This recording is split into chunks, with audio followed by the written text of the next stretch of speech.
May mga matang nakatitig sa kanya. Hindi niya ito nakikita, pero ramdam na ramdam ni Elara. Dito sa San Judas, ang pakiramdam ay mas madalas na totoo kaysa sa nakikita. Ang mga dingding ng kanilang bahay na gawa sa kawayan at lumang yero ay may mga tenga. Ang hanging pumapasok sa mga siwang ay may dalang mga bulong. At ang kanyang ama, si Mang Tasio, ay may mga matang tila nakikita ang lahat. Kahit pa ang mga lihim na itinatago niya sa pinakasulok ng kanyang puso. 18 taon na si Elara, ngunit ang bawat galaw niya ay tila binabantayan pa rin. Para sa ikabubuti mo yan, anak, palaging sabi ni Mang Tasio. Ang kanyang boses ay mababa at may bigat, tulad ng ugong ng kampana sa lumang simbahan. Isa siyang albularyo, isang manggagamot na iginagalang sa buong San Judas. Ang mga kamay niya ay kayang magpaamo ng pilay, magpatulog ng lagnat, at magtaboy ng masasamang espiritu. Ngunit ang mga kamay ding iyon ang humahawak sa kanya ng mahigpit na parang isang ibon sa hawla. Ngayong gabi, ang init ay nakakabaliw. Ang tunog ng mga kuliglig sa labas ay parang isang sirang plaka, paulit-ulit at nakakabingi. Humiga si Elara sa kanyang papag, nakatitig sa kisame kung saan gumagapang ang anino ng mga sanga ng puno ng sampalok. Pero hindi ang init o ang ingay ang nagpapagulo sa kanya. Ito ay ang pananabik. Isang pananabik na matamis at mapanganib na may pangalan, Kael. Dahan-dahan siyang bumangon. Bawat galaw ay kinakalkula. Ang pag-angat sa kulambo, ang pagtapak sa sahig na kawayan na umiingit, ang paglakad patungo sa bintana.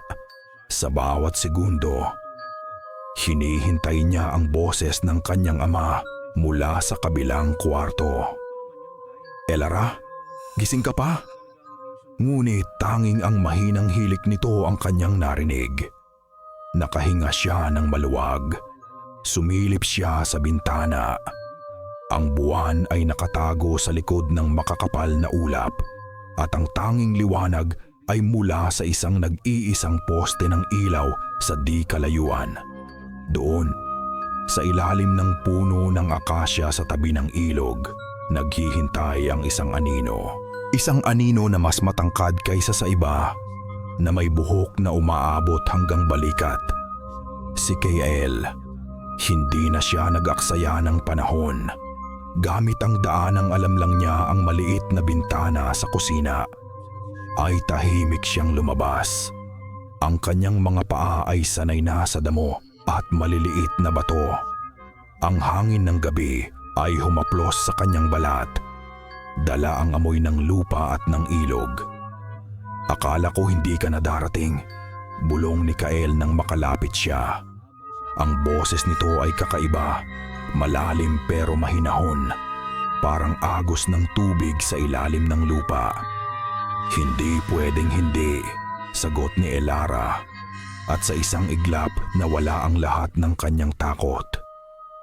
Sa piling ni Kael, ang San Judas ay hindi isang kulungan. Ang mga mata ng kanyang ama ay hindi abot dito. Dito, malaya siya. Umupo sila sa malaking ugat ng puno. Hindi sila nag-uusap ng marami. Sapat na ang kanilang pagiging magkasama. Si Kael ay isang misteryo sa buong bayan. Isang binatang bigla na lang sumulpot ilang taon na ang nakalipas. Nakatira sa isang maliit na dampa sa dulo ng gubat. Walang nakakaalam kung saan siya galing. Iniiwasan siya ng mga tao. Ibinubulong na may kakaiba sa kanya. Sa kanyang mga matang tila nakakakita ng higit pa sa ordinaryo. Sa kanyang katahimikan na hindi pangkaraniwan. Ngunit para kay Elara, ang katahimikan ni Kael ay isang kanlungan. Sa kanyang mga mata, nakikita niya ang isang kalungkutan na gusto niyang pawiin. Hinawakan niya ang kamay nito. Malamig pero hindi sa paraang nakakakilabot. Ito ay isang lamig na nagbibigay ng kapayapaan sa gitna ng init ng gabi. "Bakit ka laging nakatingin sa malayo?" tanong ni Elara.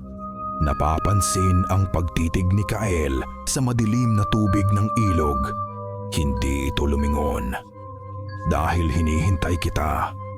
Isang ngiti ang sumilay sa labi ni Elara.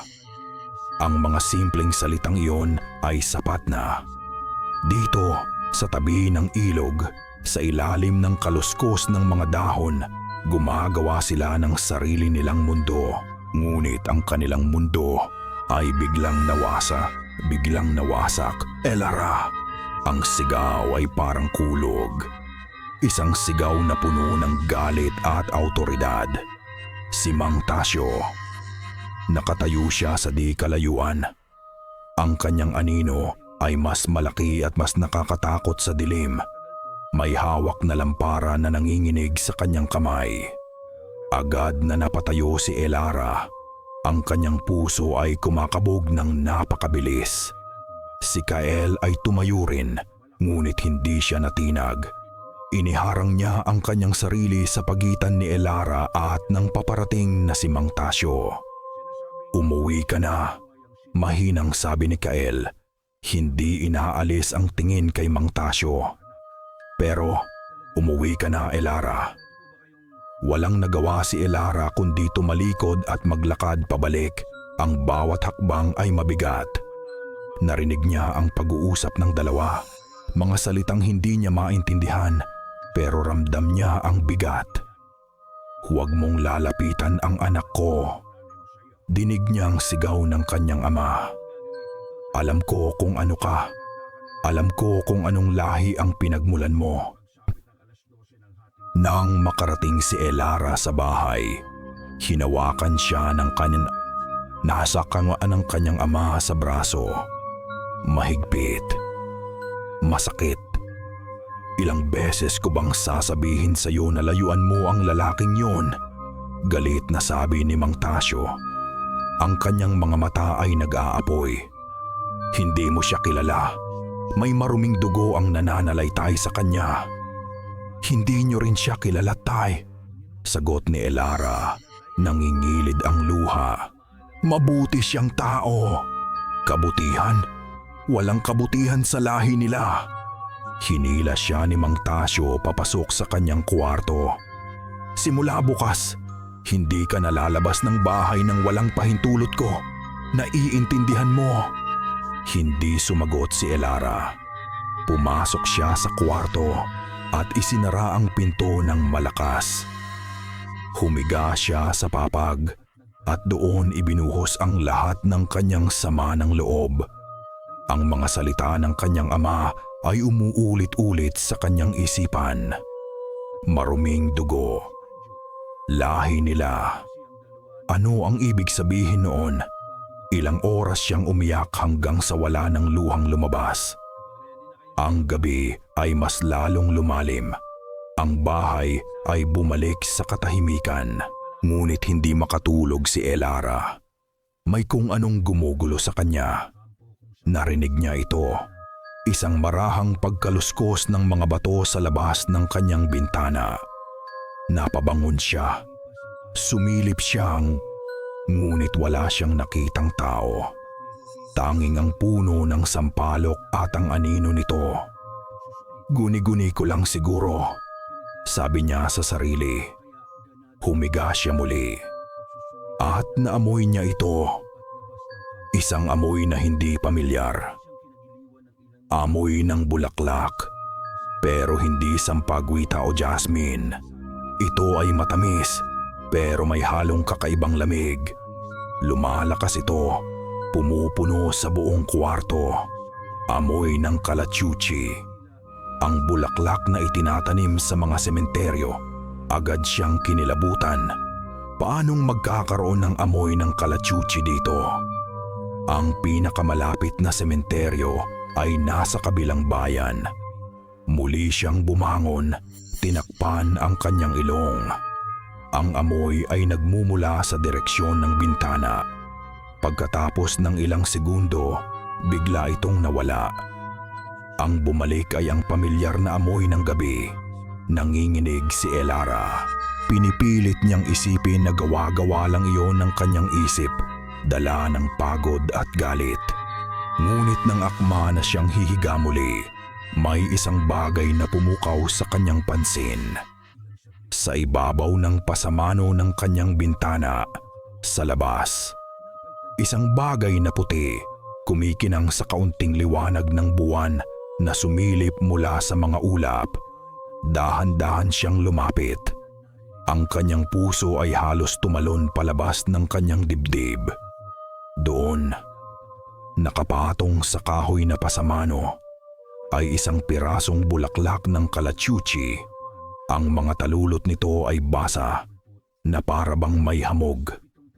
Ngunit imposible. Ang gabi ay tuyo at mainit. Nanginginig niyang hinawakan ang bulaklak. Malamig. Animoy yelo. Paggising ni Elara, ang unang pumasok sa isip niya ay ang bulaklak. Dagli siyang napabangon at sumilip sa bintana. Ang puso niya ay umaasa at kasabay na natatakot sa kung anong makikita. Ngunit wala. Ang pasamano ay malinis, maliban sa manipis na alikabok na dala ng hangin. Para bang ang lahat ay isang masamang panaginip. Ang amoy ng kalachuchi, ang lamig ng talulot nito, nawala na parang bula. Guni-guni. Pilit niyang sinabi sa sarili habang nag-aayos para sa umaga. Gawa lang ng galit at pagod. Ngunit may isang bahagi sa kanya na hindi naniniwala. Ang almusal ay tahimik. Si Mang Tasyo ay nakaupo sa kabilang dulo ng mesa, umiinom ng kape at nakatitig sa kawalan. Hindi sila nagimikan. Ang bigat ng mga salitang binitawan kagabi ay nakabitin pa rin sa pagitan nila. Mas makapal pa sa usok mula sa nilulutong sinaing. Nararamdaman ni Elara ang mga mata ng ama na sumusulyap sa kanya, mga sulyap na puno ng pagsisisi at babala. Ngunit hindi niya ito tinapunan ng tingin. Ang nararamdaman niya ay hindi na takot, kundi isang namumuong sama ng loob. Maya-maya, may kumatok sa pinto. Tao po. Isang boses na malambing at pamilyar. Bumukas ang pinto at pumasok si Aling Delia, ang kanyang ninang. Dala niya ang isang bayong na puno ng mga gulay at isang maliit na botelya ng langis ng niyog na may halong mga halamang gamot. Si Aling Delia ay isang byuda, kilala sa buong San Judas sa kanyang kabanalan. Siya ang laging nangunguna sa mga nobena, ang laging may dalang abuloy sa simbahan. Ang kanyang mukha ay maamo, laging may bakas ng isang banayad ng ngiti. Magandang umaga sa inyo, bati niya. At ang kanyang presensya ay tila nagdala ng kahana na ng kaunting liwanag sa madilim na kusina. Nagsisimula na ang unang araw ng ating nobena para sa Birhen. Naisip kong dito na tayo magdasal. Tumingin si Mang Tasyo sa kanya at sa isang iglap nakita ni Elara ang isang bagay na kakaiba, isang pag-iwas. Salamat sa pagdating, Delia, sabi ni Mang Tasyo. Ang boses ay bahagyang namamaos bago tumayo at nagdahilang may gagawin sa likod bahay. Naiwan si Elara kasama ang kanyang ninang. Lumapit si Aling Delia at hinaplos ang kanyang buhok. Ang kanyang mga kamay ay mainit at mabango. Amoy sampagwita. Mukhang may bumabagabag sa iyo, anak, sabi niya sa malumanay na boses. Nakita ko ang ama mo kagabi. Huwag mo sanang dibdibin ang kanyang mga sinabi. Sa init ng palad at lambing ng boses ni Aling Delia, unti-unting lumambot ang puso ni Elara. Dito, sa kanyang ninang nakahanap siya ng kakampi. Hindi niyo po naiintindihan, ninang. Masyado siyang mahigpit. Ang mga magulang, anak. Minsan ay nagkakamali rin sa paraan ng pagpapakita ng pagmamahal. Sagot ni Aling Delia, inaayos ang mga kandila at ang maliit na imahen ng Birhen sa kanilang altar. Ang mahalaga ay ang pagpapatawad. Halika, magdasal tayo. Ipanalangin natin ang kapayapaan ng ating pamilya. Umupo si Elara sa tabi niya. Nagsimula silang magdasal. Ang pamilyar na mga salita ng Ama namin at Aba Ginoong Maria ay dapat nagdulot ng kapanatagan, ngunit habang tumatagal, may napapansin si Elara. Hawak ni Aling Delia ang kanyang rosaryo. Ang mga butil nito ay yari sa itim na kahoy. Habang nagdarasal, ang tunog ng paglipat ng kanyang mga daliri sa bawat butil ay may kakaibang ritmo. Minsan ay nagmamadali na parang may hinahabol. Minsan naman ay biglang babagal, halos humihinto bago muling bumilis. Hindi ito tugma sa bilis ng kanilang pagdarasal. Para bang may ibang dasal, isang ibang bilang na sinusunod ang kanyang mga kamay. May kung anong hindi tama. Isang maliit na tinik na bumaon sa kanyang isipan na hindi niya matukoy kung ano. Sinubukan niyang ipagwalang bahala ito. Ipinikit niya ang kanyang mga mata at sinubukang mag-focus. Ngunit ang imahe ng kanyang ama at ni Aling Delia kanina ay bumalik. Ang mga sulyap na may kahulugan, ang pag-iwas sa tingin. Idinilat niya ang kanyang mga mata at tumingin sa dingding. Ang liwanag mula sa kandila ay lumilikha ng kanilang mga anino. Ang anino ni Elara ay payapa, ngunit ang anino ni Aling Delia may mali. Habang nakaluhod ito at taimtim na nagdarasal, ang anino nito sa dingding ay tila gumagalaw ng mag-isa. Ito ay humahaba at bumabaluktot sa paraang hindi natural. Sa isang saglit, ang anino ng ulo nito ay tila naging mas malaki at mas angular. Bago bumalik sa normal na anyo, napalunok si Elara. Ang malamig na pakiramdam mula kagabi ay bumabalik. Inaantok lang ako, sabi niya ulit sa sarili. Guni-guni na naman. Natapos ang nobena. Ang kakaibang pakiramdam ay unti-unting nawala nang tumayo si Aling Delia at ngumiti sa kanya. Ayan, mas gagaan ang pakiramdam mo, sabi nito. Babalik ako bukas para sa ikalawang araw. Salamat po, Ninang, sabi ni Elara. Pinipilit ngumiti. Niligpit na ni Aling Delia ang kanyang mga gamit at isinilid sa kanyang bayong. Nagpaalam na ito at naglakad patungo sa pinto. Ngunit sa kanyang paghakbang, nasagi ng dulo ng bayong ang paa ng mesa. Bahagyang tumagilid ito. At may isang maliit na bagay na nahulog mula sa loob ng bayong. Gumulong sa sahig na kawayan ng hindi napapansin ni Aling Delia. Mag-iingat po kayo, sabi ni Elara, habang isinasara ng kanyang ninang ang pinto. Nang mawala na ito, napatingin si Elara sa sahig. Sa siwang ng kawayan, may isang bagay na kumikinang. Lumuhod siya para kunin ito. Hindi ito isang barya. Ito ay isang butones.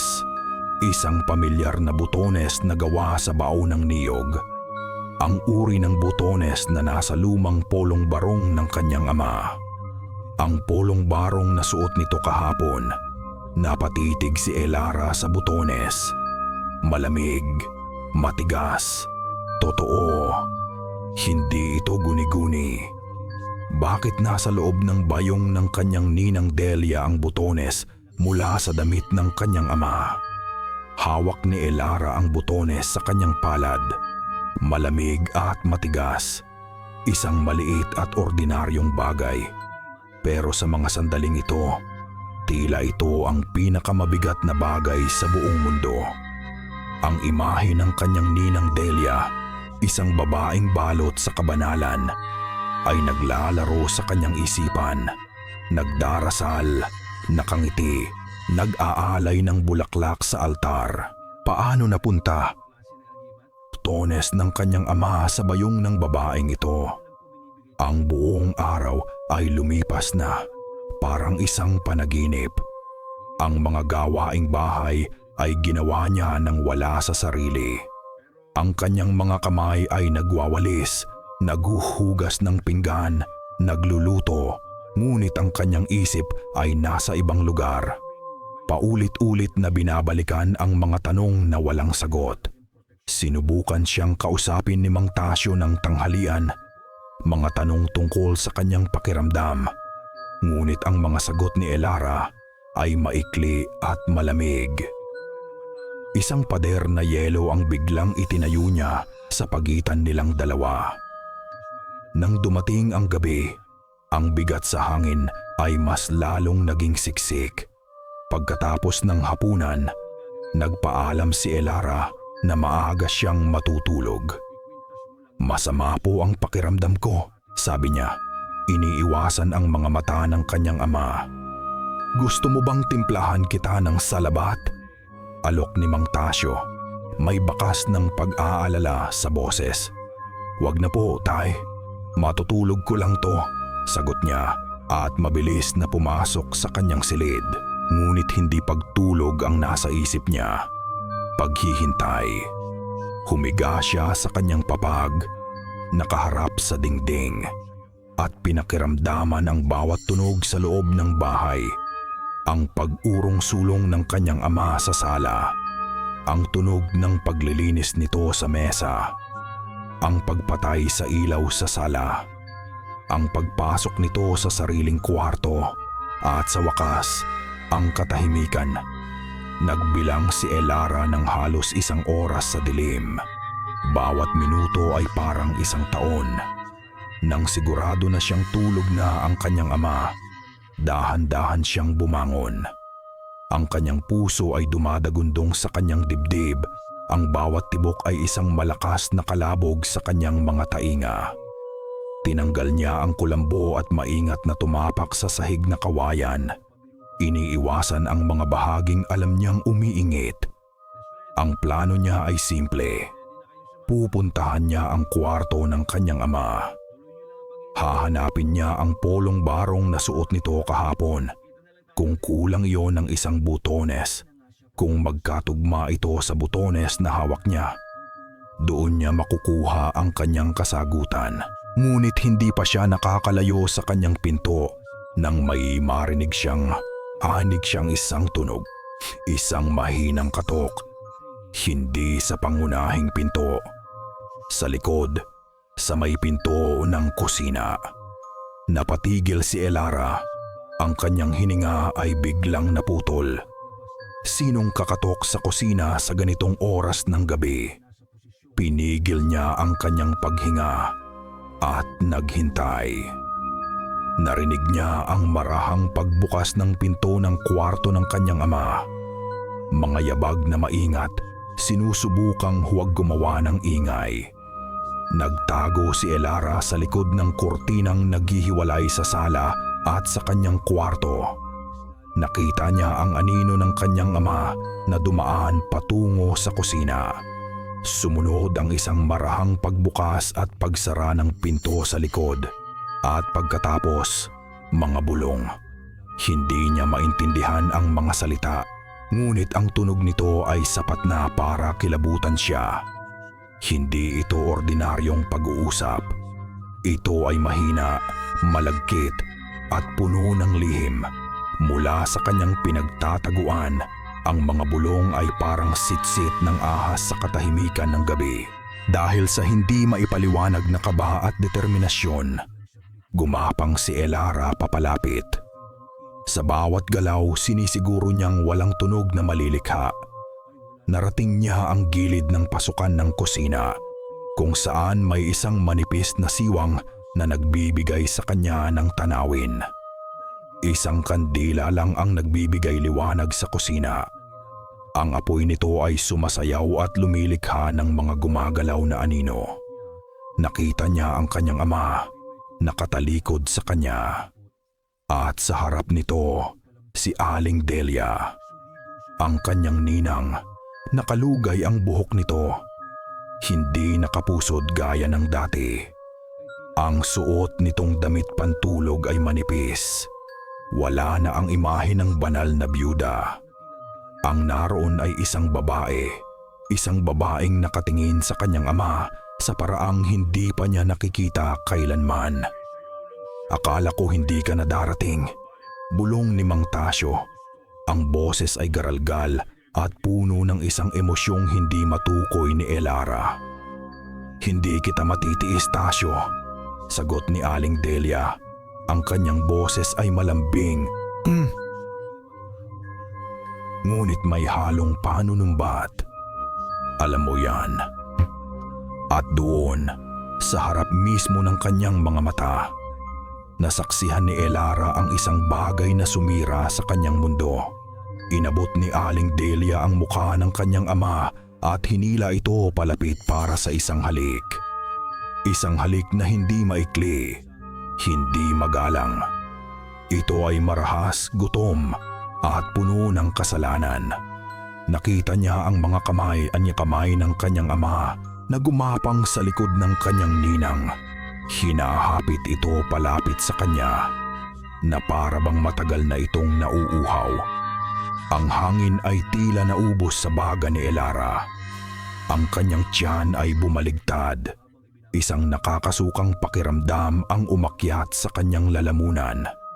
Ang kanyang ama, ang lalaking nagbabawal sa kanya na umibig, ang lalaking nangangaral tungkol sa kalinisan at dangal, ay siya palang nabubuhay sa isang maruming lihim. At ang kanyang ninang, ang babaeng itinuturing niyang pangalawang ina, ay isang ahas na nagbabalat kayong tupa. Ang lahat ng babala ng kanyang ama laban kay Kael, ang lahat ng iyon ay kasinungalingan. Hindi siya pinoprotektahan. Ipinagkakait lang sa kanya ang isang bagay na ang kanyang ama mismo ay lihim na ginagawa. Sa gitna ng kanyang pagkabigla, isang malakas na tunog ang bumasag sa katahimikan ng kusina. Mas malakas pa sa mga halik na kanyang nasasaksihan. Tik, tik, tik. 3 sunod-sunod na tiktik ng butiki mula sa kisame. Isang tunog na simple lang, ngunit sa sanhudas, ito ay isang babala, isang masamang pangitain. Sinasabi ng matatanda, kapag ang mag-anyang butiki ay tumiktik ng 3 beses, may masamang mangyayari. May aalis, may traidor na malalantad. Para kay Elara, ang babala ay huli na. Ang pagtataksil ay naroon na sa harap niya, hubad at karimari-marim. Hindi na niya kinaya. Dahan-dahan siyang umatras. Ang kanyang mga kamay ay nanginginig. Ang kanyang mga mata ay nanlalabo dahil sa mga luhang nagbabadyang tumulo. Bumalik siya sa kanyang kwarto na parang isang multo. Ang imahe sa kusina ay nakatatak na sa kanyang isipan. Sinusunog ang lahat ng magagandang alaala niya sa kanyang ama at ninang. Ang bahay na ito ay hindi na isang tahanan. Ito ay isang kulungan na itinayo sa mga kasinungalingan. Isang galit na hindi pa niya naramdaman kailanman ang biglang bumuhos sa kanya. Isang galit na nagbigay sa kanya ng lakas. Kailangan niyang umalis. Kailangan niyang makatakas. Hindi na siya dumaan sa pinto. Binuksan niya ang bintana ng kanyang kwarto. Ang parehong bintana kung saan niya naamoy ang kalachuchi. Walang pag-aalinlangan siyang lumundag palabas. Hindi niya ininda ang sakit ng kanyang pagbagsak. Tumakbo siya. Tumakbo siya palayo sa bahay na puno ng pagkukunwari. Tumakbo siya ng walang direksyon. Tanging ang pagnanais na makalayo. Ang kanyang mga paa ang nagdala sa kanya sa pamilyar na daan patungo sa ilog, patungo sa dulo ng gubat, patungo sa nag-iisang tao na sa tingin niya ay makakaintindi sa kanya. Doon sa ilalim ng puno ng akasya, nakita niya si Kael. Nakatayo ito na parang hinihintay siya. Sa liwanag ng buwan, nakita ni Kael ang mga luha sa kanyang mga mata. Ang galit at sakit sa kanyang mukha. Hindi na kailangan ni Elara magpaliwanag. Tumakbo siya papalapit dito at bumagsak sa mga bisig nito. Ang kanyang katawan ay nanginginig sa pag-iyak. Ang lahat ng lakas niya ay biglang nawala. Niyakap siya ni Kael ng mahigpit. Doon, sa gitna ng gabi, sa harap ng madilim na gubat, inilabas ni Elara ang lahat. "Ilabas mo ako rito." Humikbi siya, ang kanyang boses ay basag at puno ng desperasyon. "Kael, parang awa mo na. Ilabas mo ako rito." Hinayaan lang ni Kael na umiyak si Elara sa kanyang mga bisig. Walang salita, walang tanong. Hinayaan niya lang na dumaloy ang sakit at galit na parang lason na kailangang ilabas sa katawan. Ang kanyang yakap ay mahigpit at matatag, isang kanlungan sa gitna ng mundong biglang gumuho para kay Elara. Ang pamilyar na lamig ng kanyang balat ay hindi na nagdulot ng kaba, kundi ng isang kakaibang kapanatagan. Nang bahagyang humupa ang kanyang mga hikbi, maingat siyang inalalayan ni Kael na umupo sa malaking ugat ng puno ng akasya. Umupo ito sa tabi niya, nagbibigay ng espasyo ngunit nananatiling malapit. Ang buwan ay buo at maliwanag. Ang sinag nito ay tumatagos sa mga dahon, lumilikha ng mga batik-batik na liwanag sa lupa. Nakita ko sila. Basag ang boses ni Elara, nakatingin sa madilim na tubig ng ilog. "Ang tatay ko at ang ninang Delia ko, magkasama sila." Hindi niya kailangang magbigay ng detalye. Ang pait sa kanyang boses ay nagsabi na ng lahat. Tumingin si Kael sa kanya at sa unang pagkakataon, nakita ni Elara ang isang bagay sa mga mata nito. Bukod sa kalungkutan, isang bakas ng galit. Ngunit hindi ito galit na para sa kanya. Matagal na, mahinang sabi ni Kael na parang isang katotohanang matagal na niyang alam. Napatingin si Elara sa kanya. Ang kanyang pagkagulat ay pansamantalang pumalit sa kanyang sakit. "Alam mo," tumango si Kael, "may mga lihim ang San Judas na mas madaling makita sa dilim, Elara." Ang mga salita ng kanyang ama ay bumalik na parang isang dagundong. May maruming dugo ang nananalaytay sa kanya. "Alam ko kung anong lahi ang pinagmulan mo." Biglang napuno ng takot si Elara. Ang misteryo na bumabalot kay Kael, ang misteryong dating nakakaakit sa kanya, ay bigla niyang kinatakutan. Sino ba talaga ang lalaking ito? Paano niya nalaman ang mga bagay na kahit siya ay ngayon lang natuklasan? "Sino ka ba talaga, Kael?" Nanginginig niyang tanong. "Bakit sinasabi ng tatay ko na may mali sa dugo mo?" Hindi agad sumagot si Kael. Tumingala ito sa buwan. Ang liwanag ay nagbigay diin sa matangos niyang ilong at sa kanyang mahabang buhok na itim na parang gabi. Ang hangin sa paligid ay tila lumamig. Ang tunog ng mga kuliglig ay biglang humina. Dahil totoo, sa wakas ay sabi niya, ang boses ay mas malalim kaysa dati. Totoo ang sinasabi niya. Humigpit ang paghawak ni Elara sa kanyang sarili. Ang kaba sa kanyang dibdib ay bumalik. Mas matindi pa. "Isa akong aswang." Ang salita ay lumabas sa bibig ni Kael nang walang pag-aalinlangan. Ngunit para kay Elara, ito ay parang isang pagsabog. Aswang, ang salitang ginagamit ng mga matatanda para takutin ang mga bata. Mga nilalang ng gabi, Mga halimaw na kumakain ng tao, may mahahabang dila at pakpak na parang paniki. Napaurong siya ng bahagya, isang reaksyon na hindi niya napigilan. Napansin ito ni Kael. Ngunit sa halip na magalit, isang malungkot na ngiti ang sumilay sa kanyang mga labi. Hindi ako ang halimaw na nasa isip mo, Elara. Hindi lahat sa amin ay uhaw sa dugo. Ang aking ina, isa rin siyang katulad ko.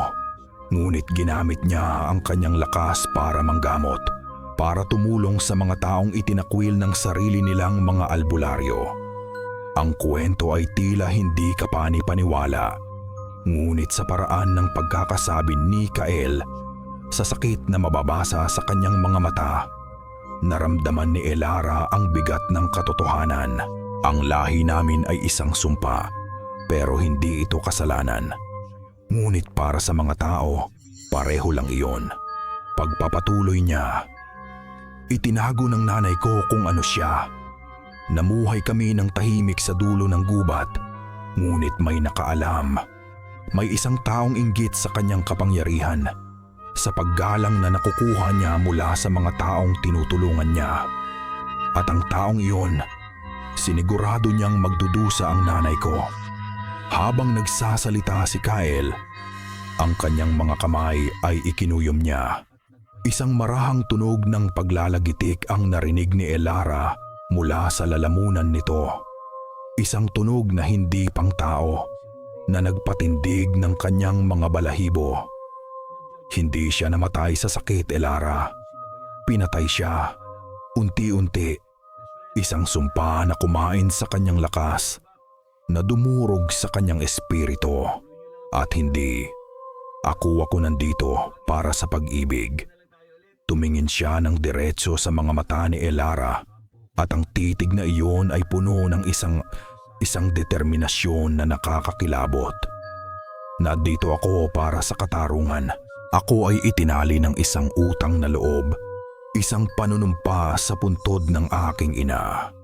Hindi ako titigil hanggat hindi ko nahahanap ang taong gumawa nito sa kanya. Hanggat hindi niya pagbabayaran ang kanyang kasalanan. Ang buong kwento ay bumalot kay Elara. Ang kanyang sariling drama, ang pagkakanulo ng kanyang ama, ay biglang naging napakaliit kumpara sa bigat ng dinadala ni Kael. Ito pala ang kalungkutan sa kanyang mga mata. Hindi ito simpleng lungkot. Ito ay isang pighati na naging layunin, isang galit na naging misyon. Ang takot na naramdaman niya kanina ay unti-unting napalitan ng pag-unawa at pagkatapos ng awa. Paano mo siya hahanapin? Bulong ni Elara. May mga paraan kami, simpleng sagot ni Kael. Ngunit pagkatapos ay huminga siya ng malalim, na para bang may isang mabigat na bagay siyang sasabihin. Ngunit may isang tao na makakapagpadali ng lahat. Isang tao na nandoon mismo nang malapit nang mamatay ang nanay ko. Isang taong nakita ang takot sa mga mata niya. Narinig ang kanyang mga huling salita.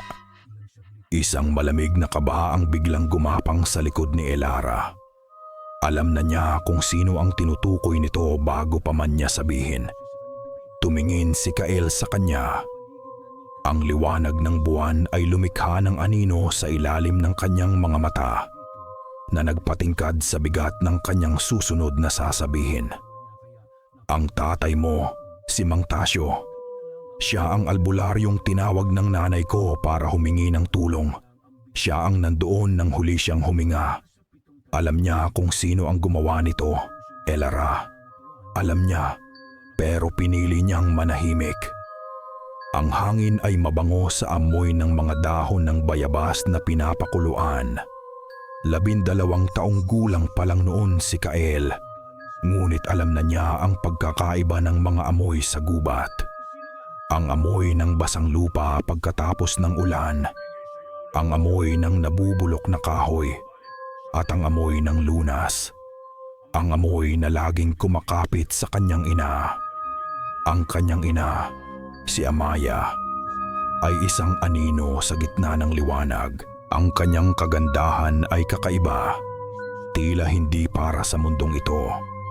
Ang kanyang mahabang buhok ay mas maitim pa sa lupa at ang kanyang mga mata ay nagtataglay ng karunungan ng gubat. Para sa batang si Kael, siya ang buong mundo. Nakatira sila sa isang maliit na bahay na malayo sa bayan ng San Judas, sa isang lugar kung saan ang mga puno ay mas matataas at ang mga anino ay mas mahahaba. Dito malaya sila. Gabi-gabi, tinuturuan siya ng kanyang ina na makinig. Hindi gamit ang tainga, kundi gamit ang dugo. Damihin mo ang tibok ng lupa, bulong nito sa kanya habang nakaupo sila sa labas ng kanilang bahay. Ang bawat ugat, ang bawat dahon ay may kwento. Ang ating lahi, anak, ay mga tagapakinig. Hindi sila mga halimaw. Hindi sa paraang ikinukwento ng mga tao sa bayan. Sila ay bahagi ng kalikasan, konektado sa buhay at kamatayan sa paraang hindi maintindihan ng mga ordinaryong tao. Ang lakas na dumadaloy sa kanilang dugo ay hindi para sa pananakit. Ito ay para sa pag-unawa, para sa pagbabalanse. Ginamit ni Amaya ang kanyang kaalaman para gumawa ng mga lunas na hindi kayang gawin ng siyensya. Ang mga taong nawalan na ng pag-asa, yung mga sinukuan na ng mga doktor at albularyo sa bayan, ay palihim na pumupunta sa kanila. At si Amaya nang walang hinihinging kapalit ay tinutulungan sila. Naaalala ni Kael ang isang babaeng may sakit sa balat na halos kinain na ang buong katawan. Itinaboy ito ng sarili nitong pamilya. Dumating ito sa kanila na umiiyak at nagmamakaawa. Ginamot ito ni Amaya gamit ang mga ugat at putik at binulungan ng mga salitang tanging ang gubat lang ang nakakarinig. Sa loob ng isang linggo, ang balat ng babae ay bumalik sa dati. Hindi humingi ng kabayaran si Amaya. Ang utang na loob ay hindi binabayaran ng pilak, sabi niya kay Kael. Ito ay dinadala sa puso. Ngunit hindi lahat ay may pusong marunong magdala ng utang. Ang ilan ay may pusong puno ng inggit. Nagsimula ito sa mga bulong-bulungan, mangkukulam, kampon ng dilim. Ang mga taong dati nang tinulungan ng kanyang ina ay siya na ngayong unang tumalikod. Nagsimula silang matakot at ang takot ay pinsan ng galit. Pagkatapos, nagsimula na ang sakit ni Amaya. Hindi ito ordinaryong sakit. Hindi lagnat na kayang pababain ng pinakuluang dahon. Ito ay isang sakit na nagmumula sa loob. Isang apoy na unti-unting tumutupok sa kanyang lakas. Nagsimula siyang umubo at ang inuubo niya ay hindi plema.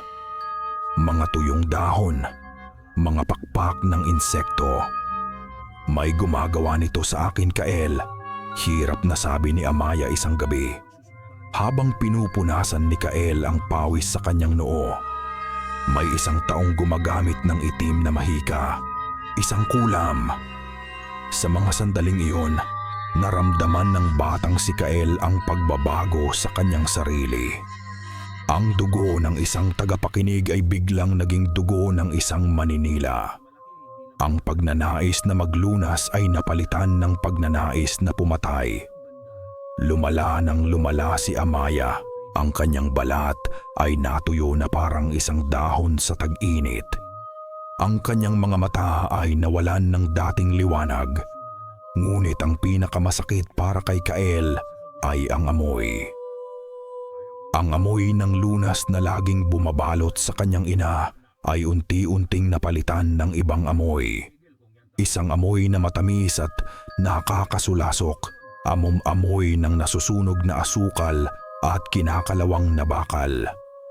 Sa gabi, kapag malakas ang ubo ng kanyang ina, may kasama itong amoy ng sinunog na buhok.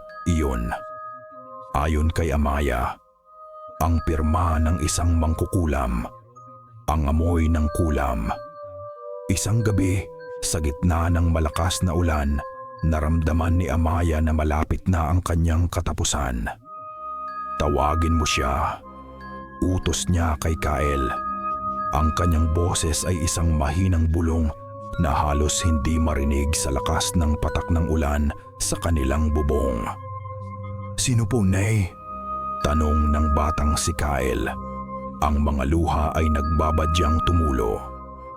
"Ang albularyo ng San Judas, si Tasyo," sagot niya.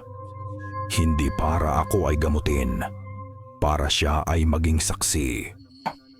Nag-aalangan man, sinunod ni Kael ang kanyang ina. Tumakbo siya sa gitna ng ulan at kadiliman.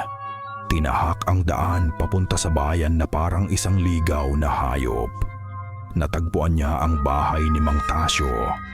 Kinalampag ang pinto hanggang sa ito ay bumukas. Ang albularyo na nagulat at bahagyang nagalit ay handa na sanang ipagtabuyan ang basang-basa at putikang bata. Ngunit nang sabihin ni Kael ang pangalan ng kanyang ina, nakita niya ang pagbabago sa mukha ni Mang Tasyo. Isang pagkilala at isang bakas ng takot. Sumama si Mang Tasyo pabalik sa gubat. Pagdating nila sa bahay, ang amoy ng kulam ay napakalakas na. Kahit ang isang ordinaryong tao ay tiyak na manlalambot ang tuhod. Nadatnan nila si Amaya na nakahiga sa papag, hirap na huminga. Ang kanyang dibdib ay bahagya na lang tumataas at bumababa. Lumapit si Mang Tasyo, hindi bilang isang manggagamot, kundi bilang isang imbestigador. Tiningnan niya ang mga mata ni Amaya, ang kulay ng kanyang dila, ang kanyang mga kuko na nangingitim. Kinuha niya ang pulso nito. Nakita ni Kael ang panginginig ng kamay ng albularyo. Nakita niya ng manlaki ang mga mata nito sa pagkatanto at sa matinding takot. Alam ni Mang Tasyo kung anong uri ng kapangyarihan ang gumawa nito. Isang kapangyarihang kahit siya ay hindi kayang banggain. "Wala na akong magagawa," bulong ni Mang Tasyo. Umatras ng isang hakbang na para bang natatakot na mahawa sa sumpa. Ngumiti si Amaya, isang mapait na ngiti. "Alam ko," hirap niyang sagot. "Hindi kita tinawag para sa lunas." Hinawakan niya ang kamay ng albularyo at sa huling lakas na natitira sa kanya, hinila niya ito palapit. Itinapat niya ang kanyang bibig sa tainga ni Mang Tasyo. Mula sa kinatatayuan ni Kael sa sulok ng silid, hindi niya narinig ang lahat. Ngunit sa katahimikan sa pagitan ng mga kulog, sa gitna ng paghingal ng kanyang ina, isang salita ang narinig niya ng malinaw. Isang pangalan na ibinulong na parang isang sumpa. "Delia." Pagkatapos sabihin iyon, binitawan ni Amaya ang kamay ni Mang Tasyo. Ang kanyang mga mata ay tumingin kay Kael sa huling pagkakataon. Isang tingin ng pagmamahal, ng paalam, at ng isang habilin na hindi na kailangang sabihin. Pagkatapos, pumikit siya. Ang kanyang huling hininga ay sumabay sa amoy ng nasusunog na asukal. Bago tuluyang naglaho, nabitawan ni Mang Tasyo ang kanyang daladalang lampara. Nababalot ng takot ang kanyang mukha. Tumingin siya sa batang si Kael. Pagkatapos ay sa wala ng buhay na katawan ni Amaya. Walang sinabi, walang paalam. Mabilis siyang tumalikod at tumakbo palabas. Sinuong ang ulan at kadiliman. Tinatakasan ang isang katotohanang ayaw niyang maging bahagi. Naiwan si Kael sa tabi ng kanyang ina. Hindi siya umiyak. Sa sandaling iyon, ang luhang dapat pumatak ay naging yelo sa kanyang puso. Ang pagiging bata niya ay namatay kasama ng kanyang ina. Ang natira ay ang alaala ng takot sa mukha ni Mang Tasyo at ang pangalang narinig niya sa gitna ng unos, Delia. Ang mga salita ni Kael ay parang lason na dahan-dahang gumapang sa sistema ni Elara. Alam niya, pero pinili niyang manahimik. Ang imahe ng kanyang ama na tumatakbo palayo sa takot na iniwan ang isang nag-aagaw buhay na babae at isang naulilang bata ay mas masakit pa kaysa sa nasaksihan niyang pagtataksil sa kusina. Hindi lang ito kahinaan. Ito ay karuwagan. Umuwi si Elara bago pa sumikat ang araw na parang isang magnanakaw sa sarili niyang pamamahay. Pumasok siya sa parehong bintana na nilabasan niya. Ang bahay ay tahimik pa rin, ngunit para sa kanya, ang katahimikan ay sumisigaw na ngayon sa mga kasinungalingan. Kinaumagahan, sa ikalawang araw ng nobena, dumating si Aling Delia. Ang parehong maamong ngiti, ang parehong malambing na boses. Ngunit ngayon, sa likod ng ngiting iyon, nakikita na ni Elara ang isang anino. Sa likod ng kabanalan nito, naamoy na niya ang amoy ng nasusunog na asukal na ikinuwento ni Kael. "Magandang umaga, Elara, anak." Bati nito. Inilalapag ang bayong sa mesa. "Handa ka na ba para sa ating mga panalangin?" "Opo, Ninang," sagot ni Elara. Ang mga salita ay parang abo sa kanyang bibig. Isang plano ang nabubuo sa kanyang isipan. Isang mapanganib na plano. Habang naghahanda si Aling Delia sa altar, nagdahilan si Elara. "Ninang, pwede po bang kayo na lang muna mag-isa? Magsasaing lang po ako sandali sa likod." Utos po ni tatay.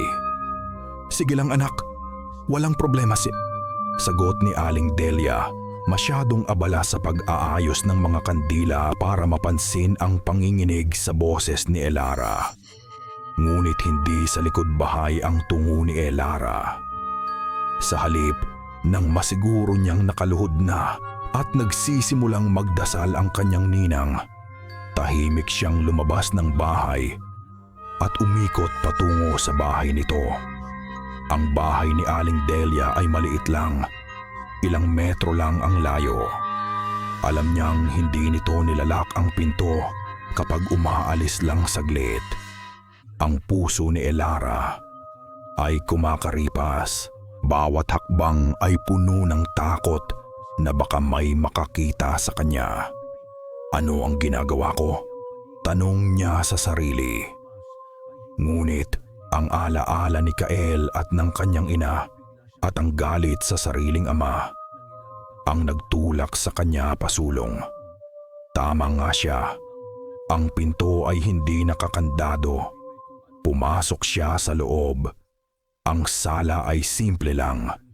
Puno ng mga imahen ng santo at mga rosaryo na nakasabit sa dingding. Ang hangin sa loob ay malamig at tila hindi gumagalaw kahit pabukas ang mga bintana. May amoy ng mga pinatuyong mong bulaklak at alikabok. Hindi siya nagtagal doon. Ang kanyang pakay ay ang silid tulugan, ang pinakapribadong lugar sa isang bahay. Dahan-dahan niyang binuksan ang pinto nito. Ang kwarto ni Aling Delia ay napakalinis at maayos. Ang kama ay natutupi ng perpekto. Isang malaking imahen ng Sagrado Corazon ang nakasabit sa ulunan. Sa unang tingin, ito ang kwarto ng isang banal na byuda. Ngunit naramdaman ni Elara ang lamig. Isang lamig na hindi galing sa hangin, kundi sa mismong lugar. Tila walang buhay. Ano ang hinahanap niya? Hindi niya alam. Isang bagay na mali. Isang bagay na hindi nababagay. Nagsimula siyang maghalungkat. Ang kanyang mga kamay ay nanginginig. Binuksan niya ang aparador. Mga damit na pampanalangin, lahat ay may kulay na madilim. Wala doon. Tiningnan niya ang ibabaw ng tokador. Mga bote ng pabango at pulbos, wala rin. Ang mga dasal mula sa kanilang bahay ay abot hanggang dito. Isang mahinang ugong. Aba, Ginoong Maria, napupuno ka ng grasya. Ang boses ni Aling Delia. Bawat salita ay parang isang suntok sa dibdib ni Elara. Alam niyang paubos na ang kanyang oras. Napaluhod siya at sumilip sa ilalim ng kama. Madilim. Ngunit sa isang sulok may naaninag siyang isang bagay. Isang lumang kahon na gawa sa kahoy. Isang baul. Hinila niya ito palabas. Mabigat ito. Ang takip ay mahirap buksan. Nang sa wakas ay bumukas ito, isang amoy ng lumang tela at alikabok ang sumalubong sa kanya. Ang nasa loob ay hindi mga lumang damit o alaala. Ito ay mga manika, hindi mga laruang manika. Ang mga ito ay yari sa basahan, magaspang na tinahi, walang muka. 12 sila, magkakapatong. Ang iba ay mukhang luma na, ang tela ay halos mabulok na. Ang iba naman ay mas bago pa. At lahat sila ay may isang karayom na nakatusok sa dibdib. Napasinghap si Elara. Napatakip sa kanyang bibig para pigilan ang isang sigaw. Ang kanyang tiyan ay muling bumaligtad. Ito ay mga bagay na naririnig lang niya sa mga kwento ng katatakutan. Mga manika para sa kulam. Bawat isang manika ay kumakatawan sa isang tao. Bawat tusok ng karayom ay isang pagpapahirap, isang sumpa. Nanginginig niyang kinuha ang isang manika sa ibabaw. Ang tela nito ay pamilyar. Galing ito sa isang lumang duster na may bulaklak. Duster ni Aling Iska. Ang may-ari ng tindahan na bigla na lang nagkasakit sa baga noong isang taon. Kinuha niya ang isa pa. Isang piraso ng damit panlalaki. Kay Mang Bertom, isang magsasaka na nahulog mula sa puno ng niyog at nabali ang gulugod. Kahit kilala itong pinakamahusay na umakyat. Ang hininga ni Elara ay nagiging mabilis at mababaw.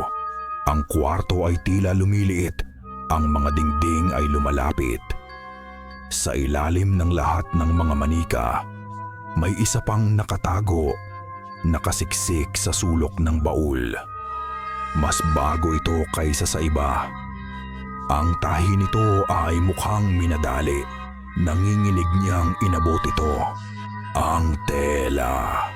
Ang tela ay kulay asul, isang pamilyar na tela ng polong barong. Ang polong barong na laging isinusuot ng kanyang ama kapag may mahalagang okasyon.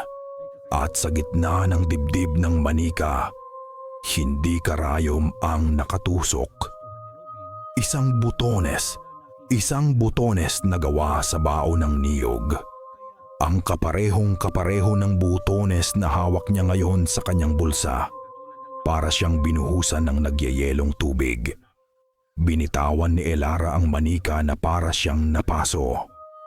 Gumulong ito pabalik sa loob ng baul, sa ibabaw ng iba pang mga katawang basahan na tahimik na nagdurusa.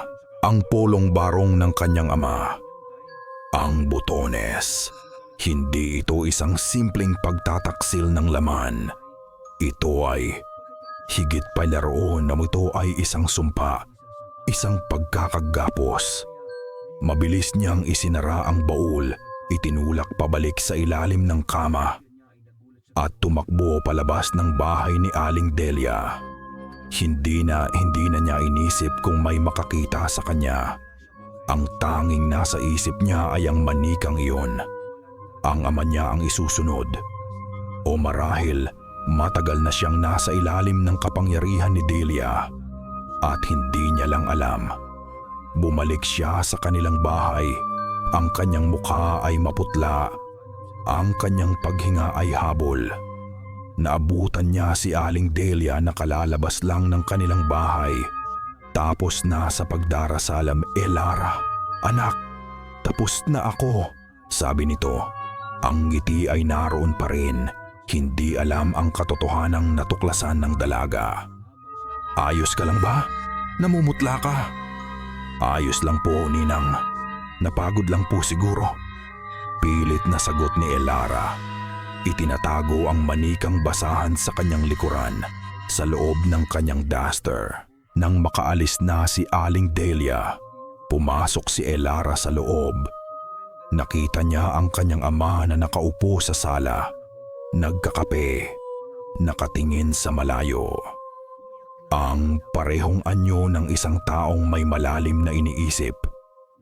Ngunit ngayon, alam na ni Elara na hindi lang ito simpleng pag-iisip, ito ay pagkakakulong. Nilapitan niya ito, walang salita.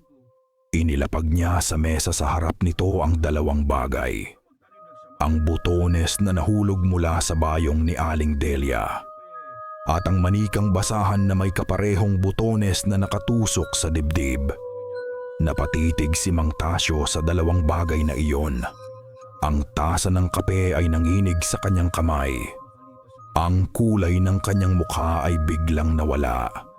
Tumingin siya kay Elara. Ang kanyang mga mata ay nanlalaki sa gulat at takot. Ang takot na nakita ni Kael sa kanya maraming taon na ang nakalipas. Saan mo nakuha yan? Nanginginig niyang tanong. Sa ilalim ng kama ng banal-banalan kong ninang. Sagot ni Elara. Ang bawat salita ay matigas at puno ng hinanakit. Ano to, tay? Akala ko ba relasyon lang? Akala ko ba simpleng kalandian lang? Ano to? Itinuro niya ang manika. Hindi makasagot si Mang Tasyo. Yumuko siya, tinitigan ang sahig na kawayan na para bang doon niya mahahanap ang mga salitang matagal na niyang itinatago. Ang katahimikan ay umalingaw-ngaw sa buong bahay. Bigla ang ilaw na debombilya sa itaas nila ay kumurap-kurap. Minsan, 2, 3. Pagkatapos ay tuluyan itong namatay, ibinabagsak ang sala sa dilim ng hapon. Kasabay ng pagpatay ng ilaw, isang malamig na hangin ang biglang pumasok sa loob ng bahay. Isang hangin na nagpatindig sa lahat ng balahibo ni Elara. Ang mga kurtina ay umangat. Ang mga kandila sa altar na hindi pa napapatay mula sa nobena ay sabay-sabay na namatay na parang hinipan ng isang bibig na hindi nila nakikita. Lahat ng bintana ay sarado. Diyos ko, bulong ni Mang Tasyo, niyakap ang sarili. Huwag niyong banggitin ang pangalan ng Diyos. Sigaw ni Elara. Ang galit at takot ay nagsanib sa kanyang boses. Sabihin niyo ang totoo. Ano ang ginagawa ni Delia sa inyo? Ano ang ginawa niya sa nanay ni Kael? Ang pagbanggit sa pangalan ni Kael, ang tila bumasag sa huling depensa ni Mang Tasyo. Napahagulhol siya. Hindi isang tahimik na pag-iyak, kundi isang malakas at nakakaawang pag-iyak ng isang lalaking durog na durog. Hindi siya namatay sa sakit, Elara. Umamin siya sa gitna ng kanyang mga hikbi. Ang kanyang boses ay basag. Ang ina ni Kael, kinulam siya. Isang kulam na napakalakas. Nakita ko ang mga senyales, ang amoy, ang mga itim na marka sa kanyang balat. Alam ko, pero wala akong ginawa. Bakit? Mariing tanong ni Elara. Kahit pa ang puso niya ay nadudurog sa itsura ng kanyang ama. Bakit wala kayong ginawa? Dahil natakot ako. Sigaw niya pabalik. Sa wakas ay tumingin sa kanya. Ang kanyang mukha ay basang-basa ng luha. Natakot ako dahil alam ko kung sino ang may gawa. Alam ko kung gaano siya kalakas, si Delia. Matagal na niyang pinag-aaralan ang itim na sining. Inggit na inggit siya sa ina ni Kyle, sa kapangyarihan nito na natural na hindi kailangang manggaling sa dilim. Ikinwento niya ang lahat. Ang gabi ng pagkamatay ni Amaya, ang pagtakbo niya palayo, at kung paano ilang linggo matapos ang libing ay nilapitan siya ni Delia. Hindi para makiramay, kundi para maningil. Alam niyang nandoon ako pagpapatuloy ni Mang Tasyo. Ang boses ay isang pabulong na lang. Alam niyang alam ko ang ginawa niya at ginamit niya iyon laban sa akin. Doon na pumasok ang relasyon. Hindi ito nagsimula sa pag-ibig o pagnanasa. Nagsimula ito sa blackmail, sa takot. Ginapos siya ni Delia gamit ang kanyang kasalanan, ang kasalanan ng pananahimik. At ang relasyon na iyon, ang pagtataksil na iyamang gabiyon ang naging kadena na pumulupot sa kanya sa loob ng maraming taon. Napatitig si Elara sa kanyang ama. Ang galit niya ay unti-unting napalitan ng isang nakapanlulumong pagkaawa. Ang lalaking kinamumuhian niya ay isa rin palang biktima, isang bihag. Ang relasyong ito ay hindi pag-ibig, Elara. Humihikbing sabi ni Mang Tasyo. Ang kanyang mga mata ay puno ng desperasyon. Hindi ito pagnanasa. Tumingin siya sa manikang basahan na nasa mesa. Ito ay isang kulungan. Alam niya ang kasalanan ko at ginagamit niya iyon para itali ako, para siguraduhin hindi ako kailanman maglalakas ng loob na magsalita. Ang pag-amin ay hindi nagdulot ng gaan sa dibdib ni Mang Tasyo. Sa halip, ang bigat na dinala niya ng maraming taon ay lalo pang bumigat dahil ngayon kasama na niya ang kanyang anak sa pagpasa nito. Ang bahay na binuo niya para protektahan si Elara ay siya na ngayong hawla kung saan sila parehong nakakulong kasama ang isang sikretong nakamamatay. Tumayo siya. Ang kanyang mga tuhod ay nanginginig pa rin. Kinuha niya ang isang lampara at sinindihan ito. "Sumunod ka sa akin," sabi niya kay Elara. Ang boses ay mahina ngunit may bagong determinasyon. Isang determinasyon, Sashen, na isinilang mula sa desperasyon. "Saan tayo pupunta, Tay?" tanong ni Elara.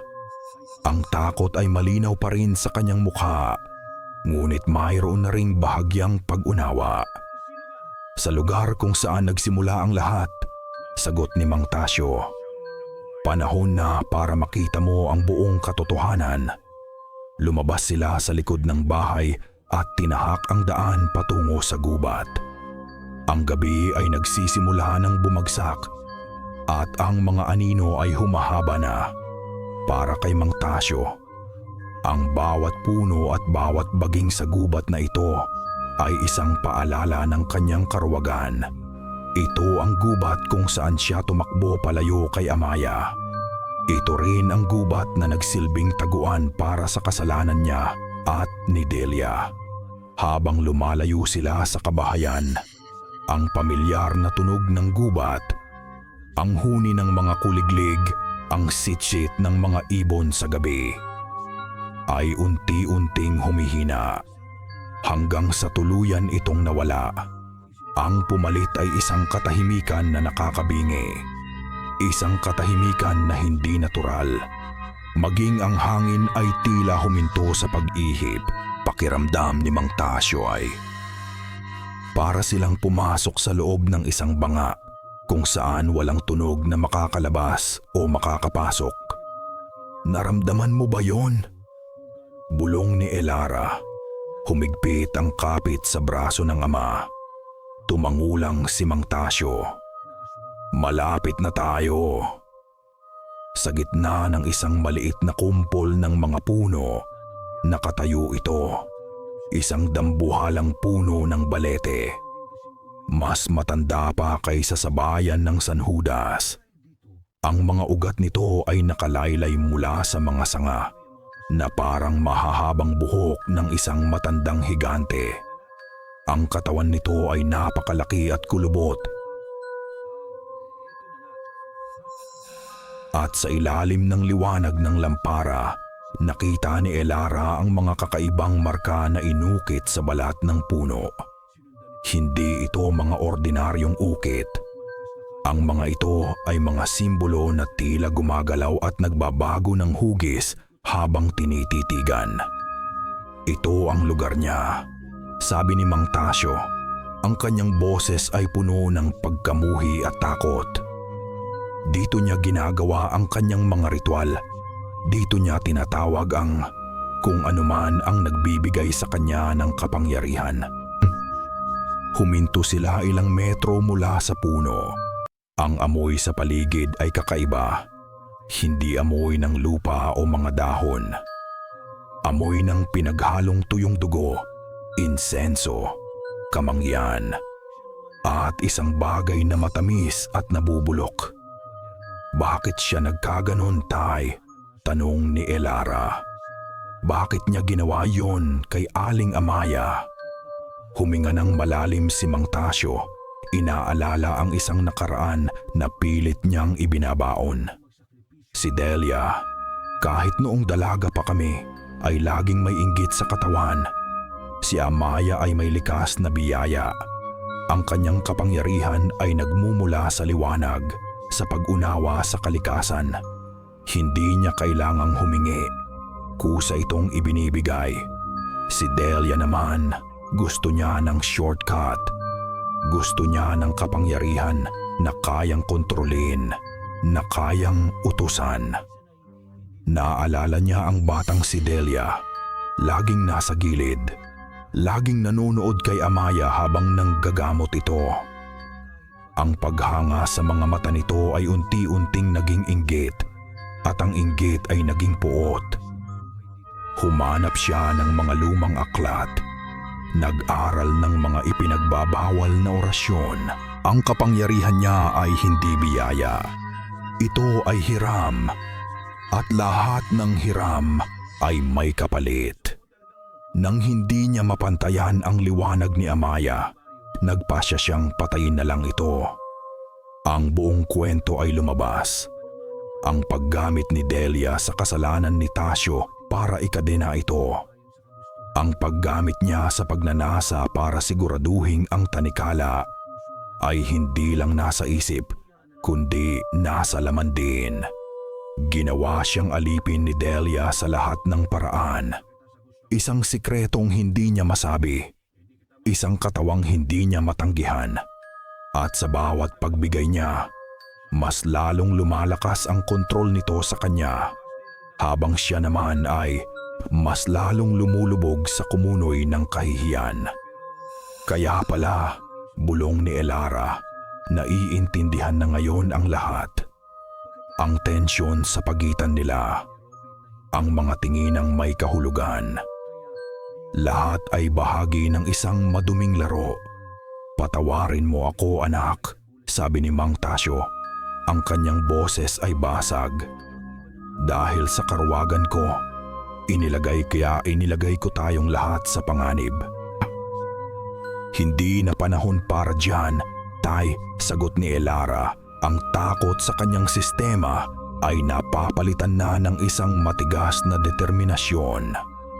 Ang kailangan nating malaman ay kung paano siya pipigilan. Naglakas loob silang lumapit pa sa puno ng balete. Ang amoy ay mas lalong tumindi. Ang katahimikan ay mas lalong bumigat. Sa ilalim ng mga nakalaylay na ugat, sa isang bahagi kung saan ang katawan ng puno ay may malaking butas na parang isang lungga. Doon nila ito nakita. Isang maliit na altar. Hindi ito altar para sa Diyos. Ito ay gawa sa mga pinatuyong buto, mga bungo ng maliliit na hayop at mga itim na kandila. Sa gitna nito, may isang lumang mangkok na may itim at natuyong likido sa loob. Marahil ay dugo. Ang hangin sa paligid nito ay napakalamig, ngunit hindi ang altar ang nagpatigil sa paghinga ni Elara. Ito ay ang bagay na nakasandal sa puno sa ibabaw mismo ng altar. Isang litrato. Ang kanyang litrato. Ang litratong iyon ay kinuha noong nakaraang piyesta, kung saan siya ay nakangiti at walang kamalay-malay. Ngunit ngayon, ang kanyang imahe ay ginagamit sa isang lugar na karima-rimarim.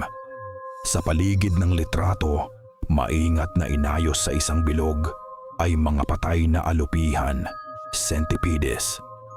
Ang kanilang mga katawan ay tuyo at baluktot, at sa ibabaw ng kanyang larawan, may isang buhol ng buhok.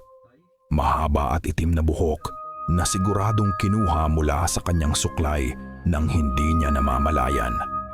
Ang manikang basahan ay para sa pagkontrol. Pero ito ay iba. Ang mga alupihan, ang buhok, ito ay mga sangkap para sa isang mas masamang ritual. Isang ritual na hindi lang para sa pananakit.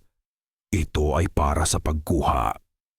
Tay, nanginginig na sabi ni Elara. Hindi maalis ang tingin sa sariling larawan na nasa gitna ng kasamaan. Ako ang isusunod niya. Sa sandaling iyon, ang katahimikan ng gubat ay nabasag.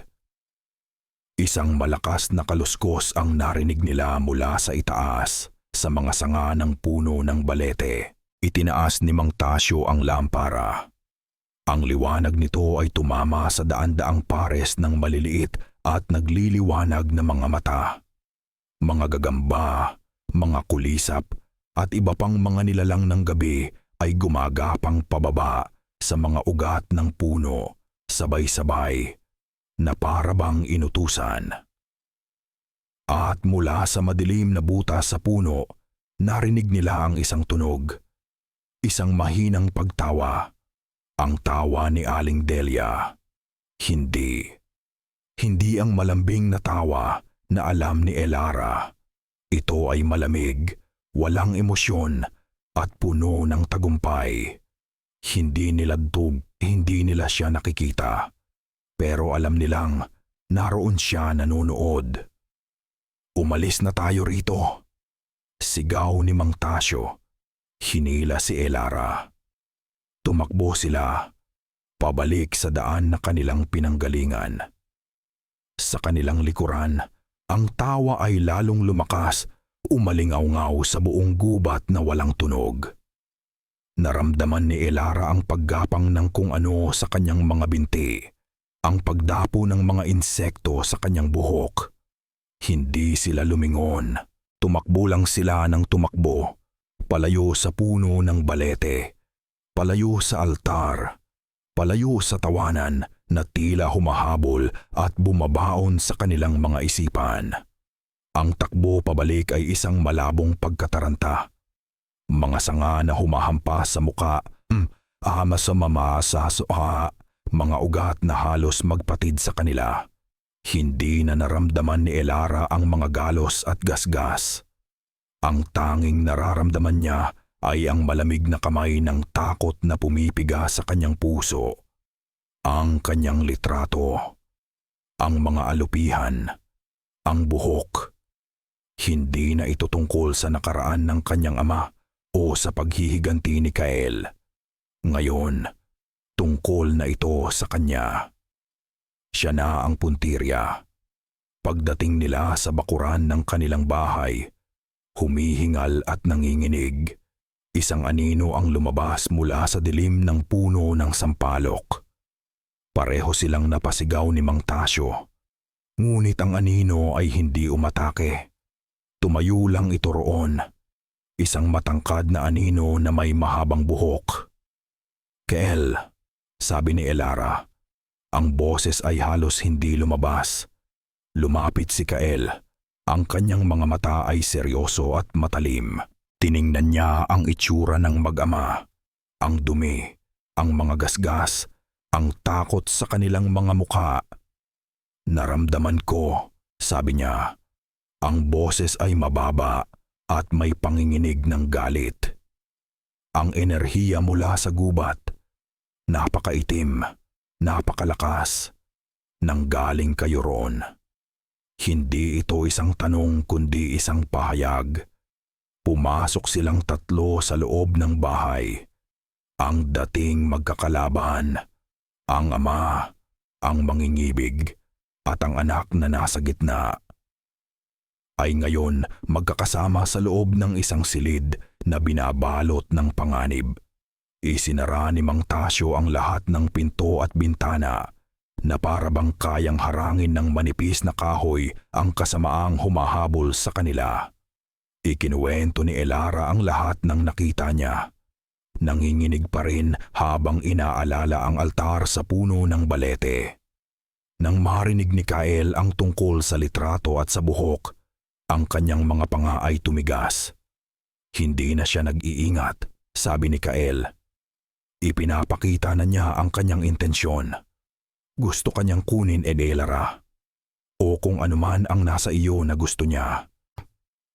Sa unang pagkakataon, nagsalita si Mang Tasyo hindi bilang isang duwag, kundi bilang isang albularyo.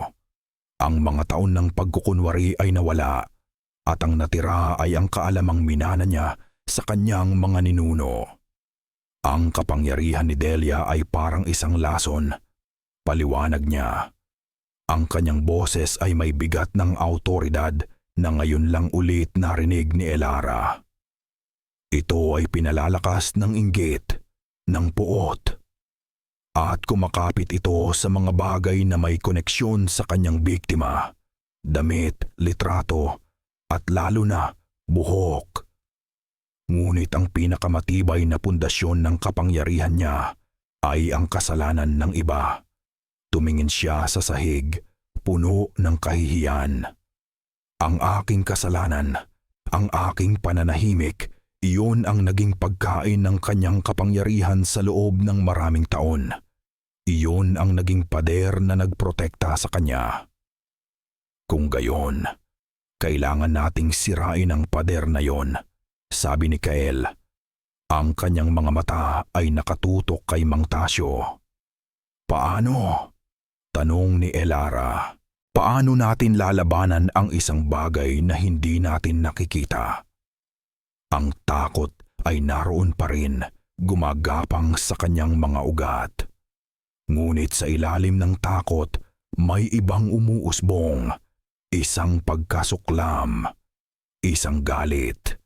Galit para sa kanyang ninang na isang demonyo, galit para sa kanyang ama na naging duwag, at galit para sa sarili niya dahil sa pagiging bulag. Ang imahe ng kanyang litrato sa altar na pinalilibutan ng mga patay na hayop ay paulit-ulit na naglalaro sa kanyang isipan.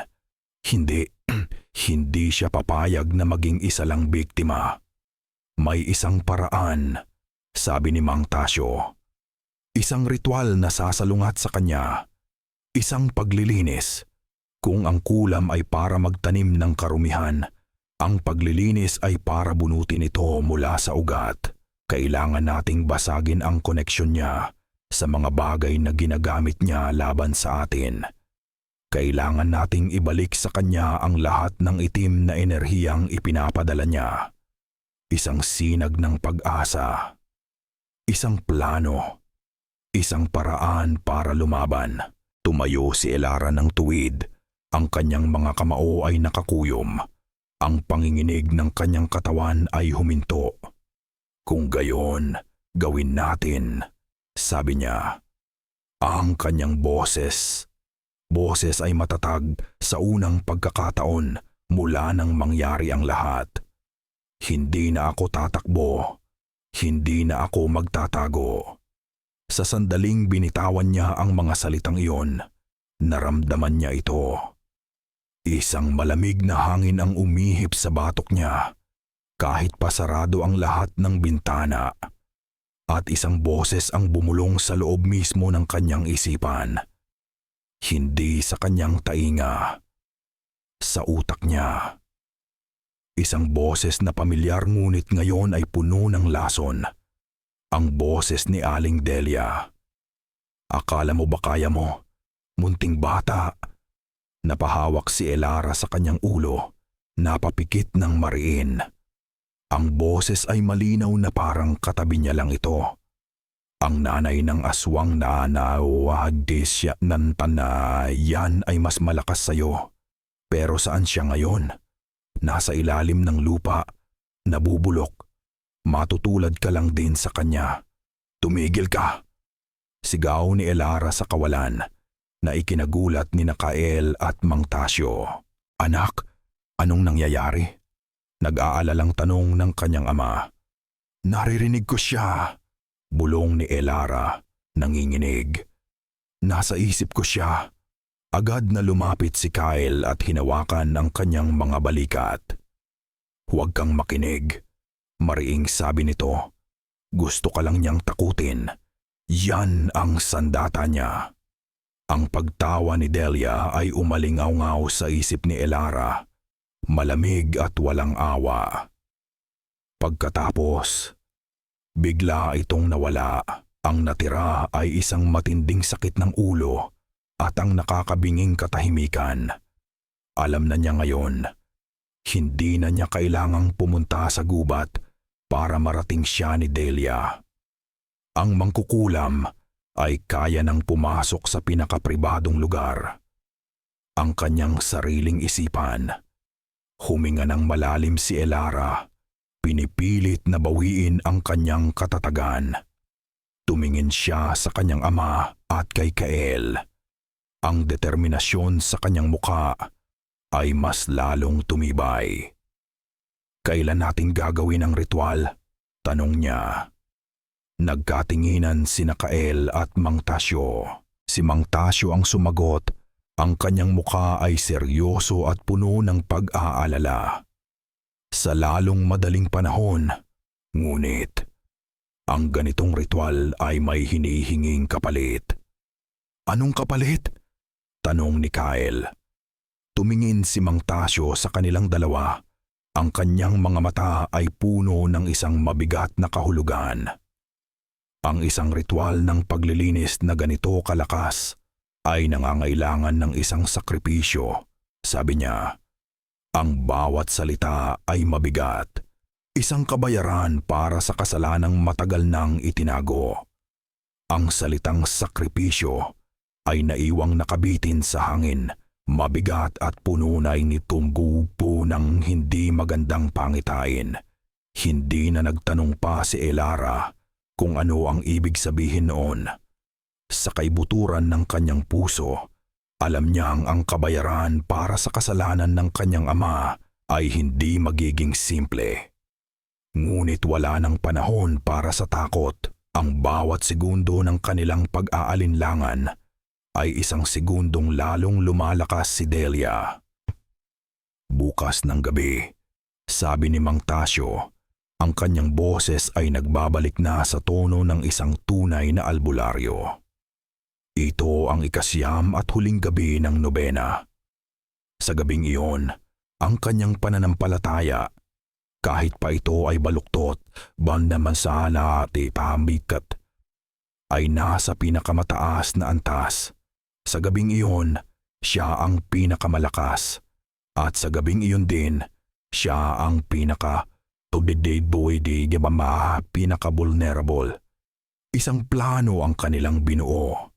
Isang plano na may tatlong bahagi. Si Mang Tasyo, gamit ang lahat ng kanyang nalimutang kaalaman, ang maghahanda ng ritual. Inilabas niya ang isang maliit na baul na matagal nang nakatago sa ilalim ng kanyang kama. Amoy, alikabok at mga tuyong halaman. Sa loob nito ay mga lumang aklat na sulat kamay, mga botelya ng langis na may iba't ibang kulay, mga pinatuyong ugat at mga bato mula sa ilog. Ang bawat sumpa ay may katapat na lunas, paliwanag niya. Ang bawat lason ay may katapat na gamot. Kailangan lang nating hanapin ang tamang kombinasyon.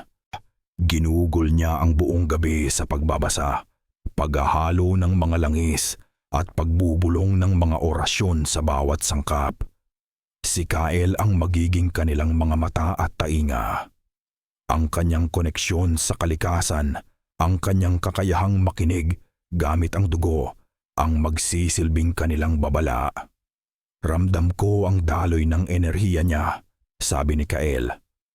Parang isang itim na ilog na dumadaloy mula sa puno ng balete patungo sa buong San Judas. Kung may pagbabago sa agos, malalaman ko. Umupo siya sa isang sulok, pumikit at naging ganap na tahimik. Para sa isang ordinaryong tao, mukha lang siyang nagmemeditasyon. Ngunit alam ni Elara na ang kanyang espiritu ay naglalakbay. Binabantayan ang bawat galaw ng kadiliman. At si Elara, wala siyang mahika, wala siyang kapangyarihan. Ngunit siya ang naging sentro. Siya ang dahilan kung bakit ang dalawang lalaking ito, na dapat ay magkaaway, ay nagsanib puwersa. Inasikaso niya ang kanyang ama. Pinupunasan ang pawis nito habang nagtatrabaho. Tinitimplahan ng salabat. Tinitingnan niya si Kael. At sa kanyang mga tingin, ipinapadaman niya ang suporta at pasasalamat. Siya ang naging puso ng kanilang munting alyansa. Ang nagpapaalala sa kanilang dalawa kung ano ang kanilang ipinaglalaban. Hindi lang paghihiganti o pagtubos sa kasalanan, kundi ang kanyang kaligtasan. Ang buong maghapon ay lumipas sa isang tensyonadong katahimikan. Ang bahay nila ay naging isang kampo sa gitna ng digmaan. Bawat isa ay abala sa kanya-kanyang gawain. Habang papalapit ang gabi, ang pakiramdam ay lalong bumibigat, ang hangin ay tila nanlalagkit, at ang pinakanakakatakot sa lahat ay ang katahimikan. Nawala ang tunog ng mga kuliglig. Ang mga asong dati tumatahol sa gabi ay nanahimik. Maging ang tiktik ng butiki sa kanilang kisame ay wala na. Ang buong San Judas ay tila nagpipigil ng hininga, na para bang alam ng kalikasan mismo na may isang malaking labanan na magaganap. Isang katahimikan na nagbabadya ng kamatayan. Nang halos handa na ang lahat, tinawag ni Mang Tasyo si Elara. Ibinigay niya sa kanya ang isang maliit na kwintas na may batong itim. "Isuot mo ito," sabi niya. "Hindi ka nito kayang iligtas. Pero bibigyan ka nito ng proteksyon laban sa kanyang mga bulong. Hindi na siya makakapasok sa isip mo." Isinuot ito ni Elara. Ang bato ay malamig sa kanyang balat. Si Kael naman ay biglang dumilat. Ang kanyang mga mata ay gising na gising. "Malapit na," sabi niya. Nararamdaman ko na ang pag-ipon ng kanyang lakas sa puno ng balete. Doon natin siya kailangang harapin. Tumayo silang tatlo. Si Mang Tasyo ay may dalang isang bayong na puno ng mga gamit para sa ritual.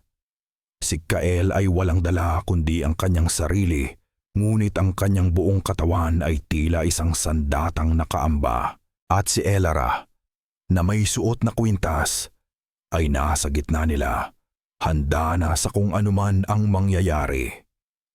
"Oras na," sabi ni Mang Tasyo. Bubuksan na sana nila ang pinto para umalis. Ngunit bigla, napaluhod si Kael. Napahawak siya sa kanyang dibdib, ang kanyang mukha ay napangiwi sa sakit. Humihinga siya ng malalim at mabilis, na para bang sinasakal. "Kael, anong nangyayari?" Sigaw ni Ulara. Agad na lumuhod sa tabi niya. Sinubukan ni Kael na magsalita. Ang enerhiya," hirap niyang sabi. Biglang nagbago." "Anong ibig mong sabihin?" tanong ni Mang Tasyo. Lumalapit. Tumingin si Kael sa kanila. Ang kanyang mga mata ay nanlalaki sa isang nakakakilabot na realisasyon. Ang sakit sa kanyang dibdib ay tila nawala, napalitan ng purong pagkabigla. Hindi na siya nasa puno ng balete. Bulong niya. Ang kanyang boses ay puno ng hindi makapaniwalang takot. Wala na siya roon. Kung gayon, nasaan siya? Tanong ni Elara. Tumingin si Kael sa direksyon ng bintana, sa dako kung saan matatanaw ang sentro ng bayan, kung saan nakatayo ang luma at halos giba ng istruktura na minsan lang buksan sa isang taon. Nasa simbahan siya. Ang simbahan ng San Judas ay isang gusaling halos kinalimutan na ng panahon. Gawa sa mga batong tinubuan na ng lumot at bintanang salamin na basag-basag. Binubuksan lang ito para sa mga espesyal na okasyon. Ngayong gabi, ang huling gabi ng nobena. Ang lumang simbahan ay bukas. Ngunit ang liwanag na nagmumula sa loob ay hindi liwanag ng mga kandila ng pananampalataya. Ito ay isang liwanag na malamlam, maberde, at tila may sariling buhay. Patakbong tinahak ni Elara, Mang Tasyo at Kael ang daan patungo sa simbahan. Wala silang nakasalubong na kahit isang tao. Ang buong bayan ay parang isang sementeryo. Ang tanging naririnig ay ang kalabog ng kanilang mga paa sa lupang daan at ang malakas na kabog ng kanilang mga dibdib. Nang marating nila ang malaking pinto ng simbahan, napatigil sila. Ang amoy na sumalubong sa kanila ay hindi amoy ng insenso o lumang kahoy. Ito ang amoy mula sa puno ng balete. Ang amoy ng tuyong dugo, nabubulok na tamis, at kasamaan. Dito niya itinuon ang kanyang kapangyarihan. Isang patibong, bulong ni Kael. Alam niyang pupuntahan natin siya sa gubat. Inunahan niya tayo. Dito ay sa Sabadillo sa isang banal na lugar. Inaakala niyang mas malakas siya. Ang kabanalan ng isang lugar ay wala sa bato o kahoy. Sagot ni Mang Tasyo, hinigpitan ang hawak sa kanyang bayong. Nasa pananampalataya ng mga taong pumupunta rito. At ngayong gabi, wala nang natitirang pananampalataya sa loob ng simbahang ito. Itinulak nila ang pinto. Umingit ito sa isang tunog na nakakakilabot. Ang kanilang nakita sa loob ay isang bangungot. Si Aling Delia ay nakatayo sa harap mismo ng altar. Ngunit hindi na siya ang babaeng kilala ni Elara. Ang kanyang damit ay itim na itim. Ang kanyang buhok ay nakalugay at tila mas mahaba. Gumagalaw ng bahagya kahit walang hangin. Ang kanyang mukha ay maputla at ang kanyang mga mata ay nagniningning sa berde at malamig na liwanag. Inalis na niya ang kanyang maskara. Ito ang tunay niyang anyo. Ang buong simbahan ay nabago. Ang mga imahen ng santo sa mga pader ay tila umiiyak, hindi ng luha, kundi ng isang itim at malagkit na likido. Ang hangin ay napakabigat at bawat paghinga ay parang paglanghap ng alikabok ng kamatayan. Hinihintay ko kayo, sabi ni Delia. Ang kanyang boses ay hindi na malambing. Ito ay dalawa. Tatlong boses na nagsasalita ng sabay-sabay, umuugong sa loob ng simbahan. Ang duwag, ang halimaw, at ang munting tupa. Walang nagsalita. Alam nilang nagsimula na ang laban. Inilabas ni Mang Tasyo ang kanyang mga gamit. Ibinuhos niya ang isang bilog ng asin sa sahig sa paligid nilang tatlo. Huwag kayong lalabas sa bilog na ito, utos niya. Tumawa si Delia, isang tawang nakakayanig. Akala mo ba mapipigilan ako ng asin, Tasyo? Matagal mo na akong pinapasok sa buhay mo. Walang bilog ang makakapigil sa akin. Sa isang kumpas ng kanyang kamay, ang lahat ng kandila sa simbahan ay biglang nagliyab sa isang apoy na kulay itim. Ang mga anino ay sumayaw ng may karahasan sa mga pader. Ikaw ang kailangan ko, Elara, sabi ni Delia. Ang kanyang mga mata ay nakatutok sa dalaga. Sariwa pa ang iyong lakas, hindi pa narurumihan. Kapag nakuha ko yan, hindi na ako mangangailangan pa ng mga hiram na kapangyarihan. Hindi mo siya makukuha. Sigaw ni Kael. Sa isang iglap, nagbago rin siya. Ang kanyang mga mata ay naging ganap na itim. Ang kanyang mga kuko ay bahagyang humaba. Gumawa siya ng isang ungol na hindi pang tao, isang ungol ng isang maninilang handang pumatay. Susugod na sana si Kael, ngunit pinigilan siya ni Mang Tasyo. Huwag. Iyan ang gusto niya. Ang pisikal na laban. Dito, sa isip at espiritu ang digmaan. Sinimulan ni Mang Tasyo ang ritual. Kinuha niya ang isang botelya ng langis at binasbasan ito ng isang orasyon. Sa pangalan ng unang liwanag, sa kapangyarihan ng lupa at tubig, ang kadilimang ito ay aking itinatatwa.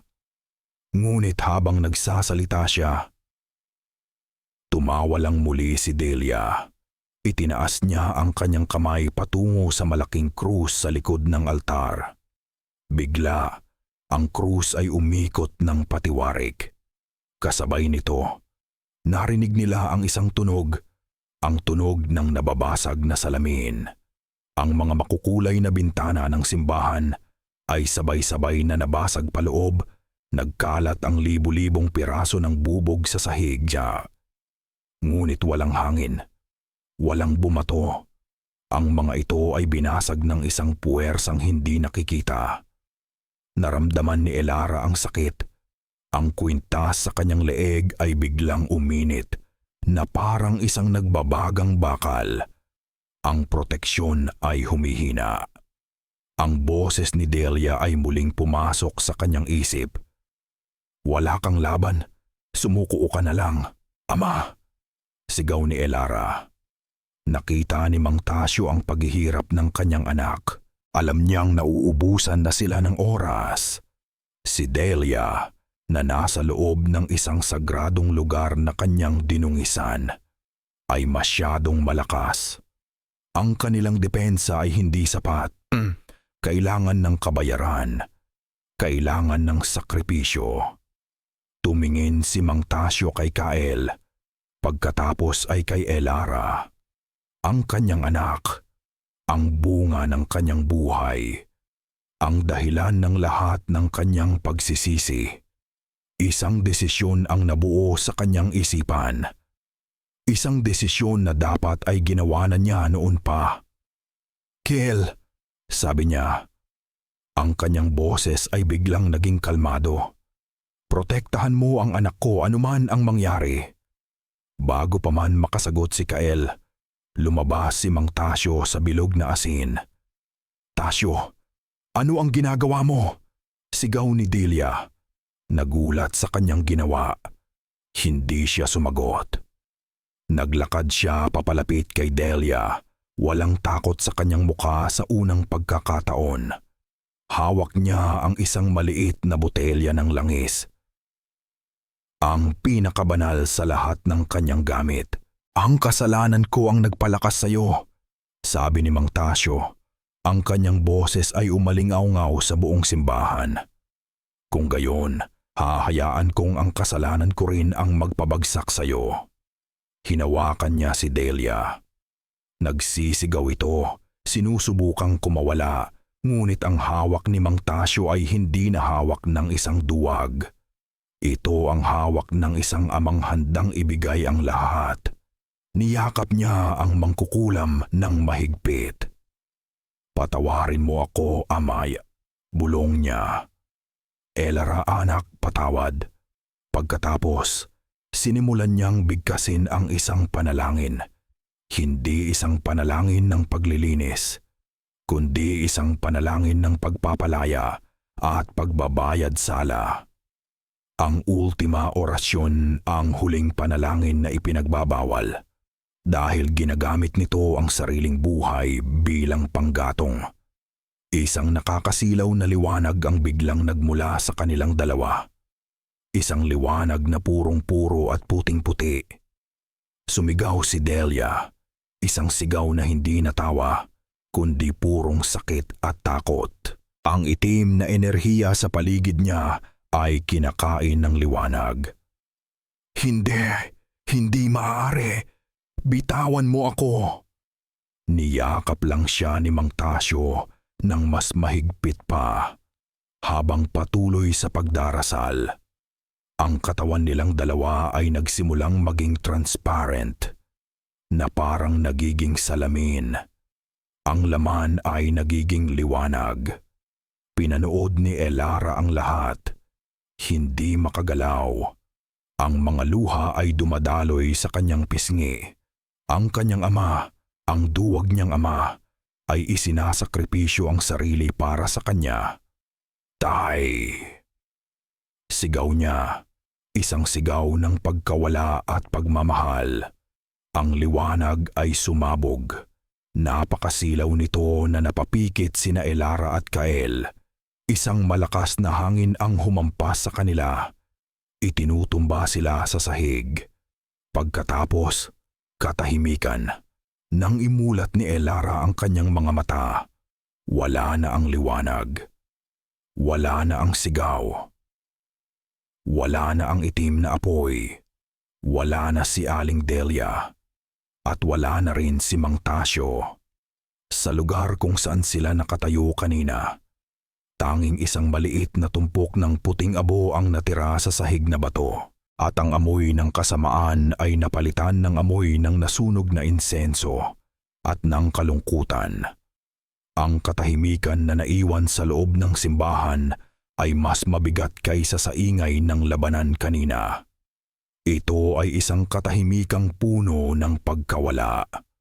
Nakaluhod pa rin si Elara sa sahig, nakatitig sa tumpok ng puting abo sa harap ng altar. Ang mga luha ay tuyo na sa kanyang pisngi. Ang nararamdaman niya ay hindi na sakit, kundi natatama sa sakit, kundi isang malawak na espasyo ng kawalan. Wala na ang kanyang ama. Wala na ang kanyang ninang na naging halimaw. Ang San Judas na kinalakihan niya ay gumuho sa loob lamang ng ilang araw. Dahan-dahang tumayo si Kael. Ang itim sa kanyang mga mata ay naglaho na, bumalik sa pagiging normal. Lumapit siya kay Elara at inilahad ang kanyang kamay. Hindi para hilahin siya, kundi para mag-alok ng suporta. Tinanggap ito ni Elara. Ang kanyang kamay, na nanginginig pa rin, ay hinawakan ang kamay ni Kael. Malamig pa rin ito. Ngunit ngayon, ang lamig ay parang isang angkla sa gitna ng isang magulong dagat. Tinulungan siya nitong tumayo. Magkasama silang tumingin sa abo. Ang sakripisyo, ang kabayaran, ang kasalanan ni Mang Tasyo ay nabayaran na ng kanyang sariling buhay. At sa pagbabayad na iyon, pinalaya niya hindi lang ang kanyang sarili, kundi ang buong San Judas mula sa anino ni Delia. Tapos na, bulong ni Kael. Ang bigat ng utang na loob na pinasan niya sa loob ng maraming taon ay nawala na. Ang galit na nagbigay sa kanya ng layunin ay napawi na. Ang natira, tulad ni Elara, ay isang espasyo ng kawalan. Paano tayo magsisimula ulit? Tanong ni Elara. Ang kanyang boses ay mahina na parang isang bulong. Hindi ko alam. Tapat na sagot ni Kael. Marahil, hindi na tayo magsisimula ulit. Marahil, magsisimula lang tayo. Lumabas sila sa simbahan. Ang madilim na kalangitan ay nagsisimula nang magkaroon ng kulay sa silangan. Isang guhit ng kulay kahel at rosas ang dahan-dahang gumagapang, tinataboy ang kadiliman ng gabi. Ang bukang liwayway. Habang naglalakad sila palabas ng bakuran ng simbahan, Narinig nila ang mga unang tunog ng paggising ng bayan. Ang unang huni ng isang tandang, ang mahinang tahol ng isang aso sa di kalayuan, ang pamilyar na huni ng mga kuliglig na unti-unting bumabalik. Tila ang kalikasan mismo ay nagdiriwang sa paglaya nito mula sa mahigpit na hawak ng kadiliman. Ang amoy ng kasamaan ay wala na. Ang pumalit dito ay ang amoy ng hamog sa umaga at ng basang lupa. Ang amoy ng isang bagong simula. Kahit ang amoy ng kalachuchi na minsan ay gumambala kay Elara, ay tuluyan ng naglaho. Naglakad sila ng walang direksyon. Ang kanilang mga kamay ay magkahawak pa rin. Naglakad sila palayo sa simbahan, palayo sa kanilang bahay, palayo sa lahat ng alaala ng nakaraang gabi. Dinala sila ng kanilang mga paa pabalik sa lugar kung saan nagsimula ang lahat para sa kanila. Sa tabi ng ilog, sa ilalim ng puno ng akasya.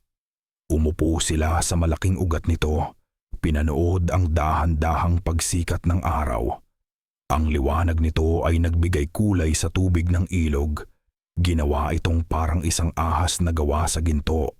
Si Elara ay hindi na ang inosenteng dalaga na naghahanap ng pag-ibig para takasan ang realidad.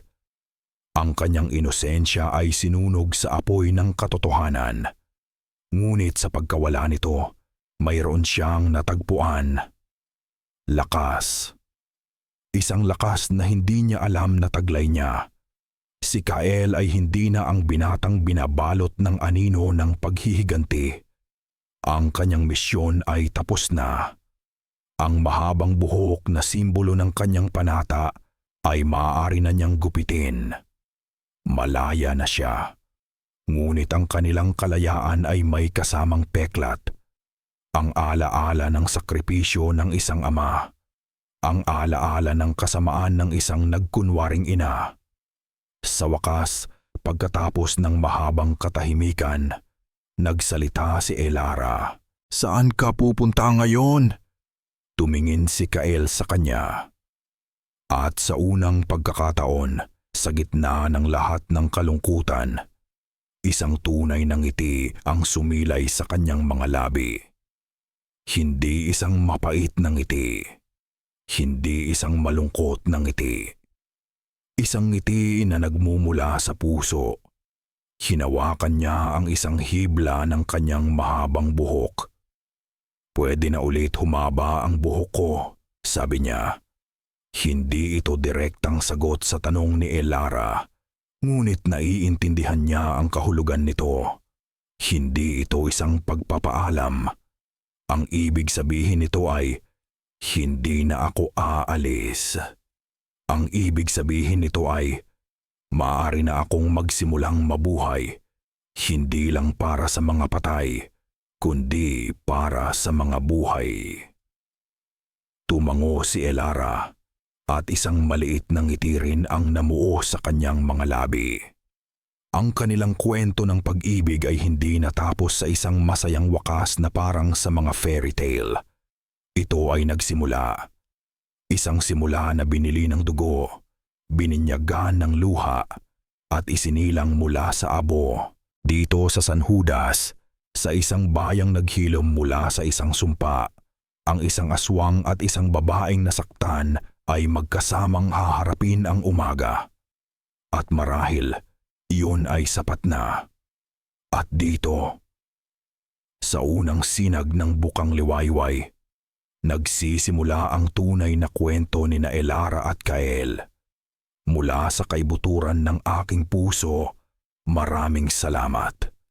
Salamat sa iyong paglalakbay sa madidilim na eskinita ng San Judas, sa iyong pakikinig sa mga bulong na dala ng hangin, at sa iyong pananatili sa tabi ng ating mga tauhan hanggang sa huling sandali.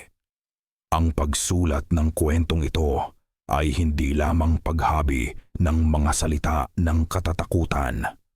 Ito ay isang paglalakbay sa puso ng ating kultura, isang paggalugad sa mga paniniwala at pamahiing humubog sa atin.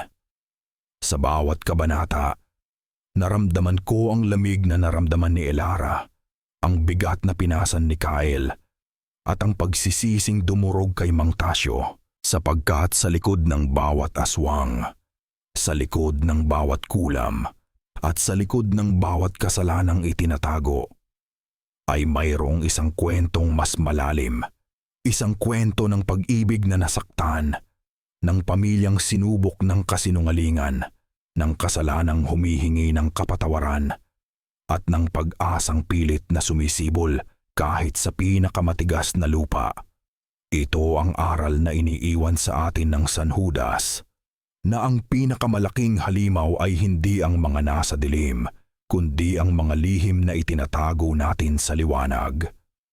Ang inyong mga saloobin, ang inyong mga naramdaman ay bahagi na rin ng kwentong ito. Kaya't inaanyayahan ko kayong ibahagi ang inyong mga pagninilay. Ano ang tumatak sa inyong isipan? Sino ang tauhang inyong kinapitan? Ang boses ninyo ang magbibigay ng huling hininga sa karanasan nating ito. Hanggang sa ating muling pagkikita sa mga susunod na kwento. Muli, ang aking taos-pusong pasasalamat.